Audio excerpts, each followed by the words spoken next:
The album Thriller by Michael Jackson is the best-selling album of all time, but I think they made a really big mistake on how they ordered the songs, and I'm going to fix it.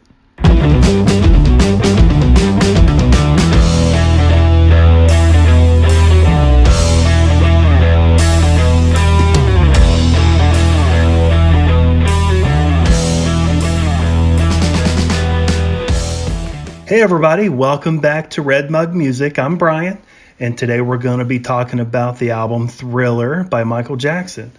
Now, the album Thriller came out in 1992 in November, and I remember it very well because for me, Michael Jackson during this time was it was my generation's Elvis.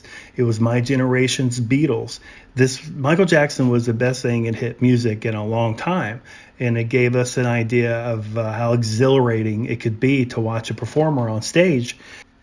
The album again is the best-selling album of all time, but they put the songs in a very strange order. And I've always known, and I've always kind of thought that in the back of my head and always wished it was different. So I want to fix that today. I want to put it in the right order, well, what I think is the right order, and listen to it that way, which I already have, and that's actually the way I listen to it now. The album only has 9 songs, and it's 42 minutes long. By what I heard or what I read, I think there were over 30 songs that were written for this album, and those were the best ones. And there are outtakes, and if you buy I think it's the 25th anniversary edition of Thriller, you can hear some of those outtakes, which I did listen to, and decided not to put those in. I think the 9 that's on there are solid. It's a good album. It's actually a great album, and it doesn't need anything additional. But again, it's in the wrong order, and I'm fixing that now. I'm not sure they knew what they had when they recorded this album. It was produced by Quincy Jones, and what they wanted to do is create an album that had nothing but blockbuster type hits on it, which I think they came fairly close. Every song on there is really good, of course, but I don't think they knew which ones exactly, maybe Thriller, but I don't think they knew which ones exactly were going to be the hits on the album, because the first song that they released a video for was The Girl Is Mine, which nothing wrong with that song whatsoever. Actually, I'm a huge Paul McCartney fan, but I don't think that was the right one to release, unless the only thing I'm thinking is maybe like the previous album was Off the Wall, and it did really good, but not anything near Thriller. And I think maybe what they could have been doing is just using Paul McCartney as a draw to get a lot of people's interest, and it probably did work, but it's definitely not the best song on the album. Actually, it's not even in the top 3. So, but that's the one that they released first. So either they did that on purpose so they can draw a lot of people, because it was in 82. The Beatles haven't been disbanded for too long. I mean, I guess it's been about 12 years. But still, Paul McCartney was still in everybody's mind, with his own solo stuff and Wings. So I don't know. I wasn't that old when it came out, so I can't really speak to that. But if they just thought it was just a really good single, and it would be something really solid and that would help sell albums, I don't think that was the right choice anyway. They released 7 songs off this album. There's only 9. So I think there may be a record. This may be the most amount of songs released on an album. I don't know. I know it's the biggest majority. The percentage-wise, it's 7 out of 9. That's pretty much tells you that they felt like they had a solid product with this album, and they were very happy. They thought it was a good album, and they wanted everybody to hear everything. But anyway, back to what I did. Thriller, Beat It, and Billie Jean are right in the middle of the album, on the original album. And I think Thriller is the last song on the first side. Actually, let me look. Thriller is, I think the last song on the first side, And then you flip it over. Now that's if you had the record. You had Beat It and then Billie Jean, and then it finishes up with 3 more songs. And I really feel like that's a really good way for people to get the album, start playing it, rush to Thriller. Let's just go to Thriller and just let it play Thriller, Beat It, and then Billie Jean, and then we're done, because those are the 3 songs that were the biggest. Those are the ones that we're still talking about today. We're not talking about PYT. We're not talking about The Girl Is Mine. We're not talking about Want to Be Starting Something. We're talking about Beat It, Billie Jean, and Thriller. So again, they thought every song on here, or they wanted every song on here to be a mega hit. And maybe they just didn't know which ones were actually the hits. But hindsight is 2020. And going back and look at the album, I feel like I have a better idea on how to sequence the album to make it sound much better. When I do my restructuring, I don't play songs based on how popular they are or how unpopular they are. If the song is bad, I'll just leave it out altogether if I'm able to.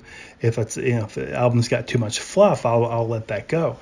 But I don't place a hit song number 1 just because it's a hit song, but I will put it there if it sounds right, because the perfect album to me, you start playing it, you listen to it, it sounds great, it just works. All the puzzle pieces are fit together. When you finish one song and it goes to the next song, it sounds perfect. That's what I'm looking for. I like good transitions. I like good solid starts. I like to be able to put the weaker songs, in there between more solid songs, or maybe just somewhere where it just fits, but that could be transitioning. Okay, let's get into the album. First thing about the album, it was originally going to be called Midnight Man. And I guess they decided not to go with that. They went with Thriller instead, which is much better. Midnight Man. I mean, I guess if it were called Midnight Man at the time, we would have accepted that and that would have been it. But it just doesn't sound to me like it would have been that cool. Anyway, the first song is going to be Beat It. I think rather than Gonna Be Starting Something, I really feel like that song was the original first song only because it was called Wanna Be Starting Something. And I don't like that. I don't think that's the right way to do it. I think it should be based on how it sounds. Beat It has a really good intro. It sounds like it could start a concert, so I would definitely think it could start an album. So let's start with Beat It. Now, I know Beat It was inspired by the song My Sharona that was performed by the Knack a while back. I'm not sure. I'm going to have to go back and listen to that song and see if I can see any kind of resemblances between the two, but that was the inspiration of the song. Also, you probably know this, but Eddie Van Halen played lead guitar, played the solo in the song Beat It, and he did it when the rest of the band was gone out of town. I don't think he wanted them to know, but anything that Eddie Van Halen plays, you're going to pretty much know because he's got a very specific sound. So I think we all knew pretty much who that was. So anyway, Beat It, it would be my first song. Now, the song number 2, I would go ahead and go with Wanna Be Starting Something, only because there's really nowhere else to put it, and it does sound like it should be at the beginning of the record. But I just don't want it to be the beginning song of the record, maybe just because it's called Wanna Be Starting Something. Michael Jackson was actually sued over this song because of the line, and this is the most memorable line of the whole song, is that Mama Say, Mama Sa, Mamaku Sa. That was actually written by somebody else back in 1972, and they thought that what he did was way too close to what they did, so they sued him, and I think they got something for it. I'm not exactly sure. Then song number 3, let's go with The Girl Is Mine. That's the one that he does with Paul McCartney. You probably saw the video 5 billion times. And the thing about this song is it was the first release on the record. And that kind of makes me think they didn't exactly know which song on the record was going to be a hit and which ones weren't. I know they wanted them all to be hits, and that's how they wrote the album. They wanted every song to be a smash hit, and it pretty much is. But The Girl Is Mine definitely isn't as big as Beat It or Billie Jean or Thriller. But I think putting it song number 3 keeps your interest. It's cool because it's got Paul McCartney. I'm a huge Paul McCartney fan. I think it's a really good place to put it. Then song number 4 is the first single. Actually, the previous 3 that I mentioned were all released. But song number 4 is called Baby Be Mine. It was not released, so they probably felt like it was one of the weaker songs, and I agree. Now, I'm putting it at number 4 because I don't want to start the album off with a song that's weaker than the rest of the album. I started out with Beat It, Want to Be Starting Something, and the Girl Is Mine because I felt like it was a strong start. And then let's go ahead and throw in something like Baby Be Mine. It's still a good song, but I think people will accept the fact that it's there and continue to listen to the record. Probably need to put in another hit. So I think it's a good time to put in Billie Jean. Now, Billie Jean originally was mixed 91 times. So that means they recorded it 91 different times to try to make it perfect. And then what's on the album is what they actually did the second time. So they did it that many more times and then decided, well, we mixed it way too much. Now it's just pure crap. Let's go back to an original idea, which is song number 2. And it was originally supposed to be called Not My Lover, I think I'm saying it wrong. They wanted to call it Not My Lover because they didn't want anyone to think that had anything to do with Billie Jean King, but they ended up going with Billie Jean anyway.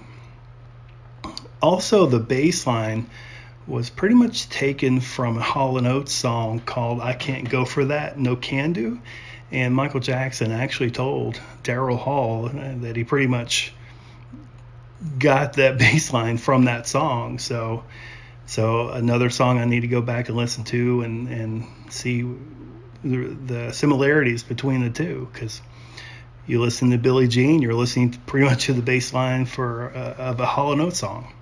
Who knew?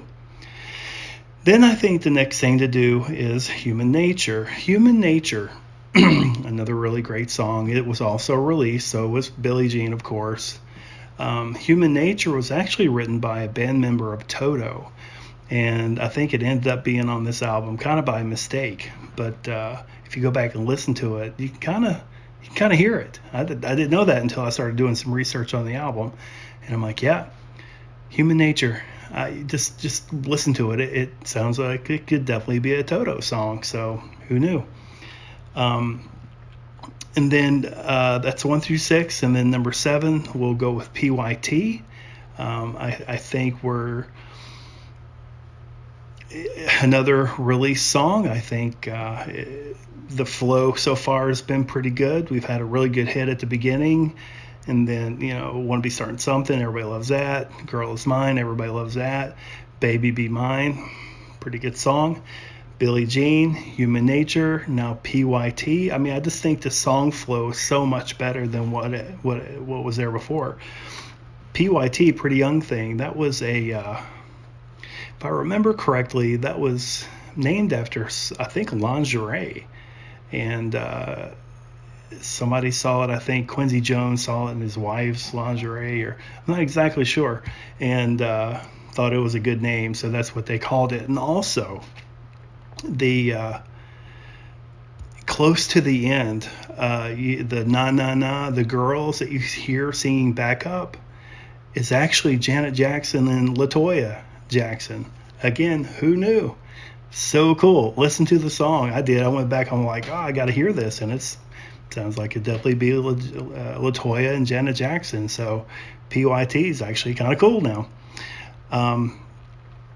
Then song number 8, and it's going to give away song number 9 if you're paying attention.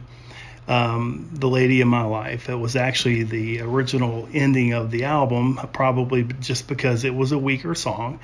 But I think it's a good place to put it because I really don't want to put it at the end. So we'll throw that one in. And then as the last song, it's going to be Thriller. I think Thriller is the perfect song to end the album on. The album name is Thriller, not Midnight Man.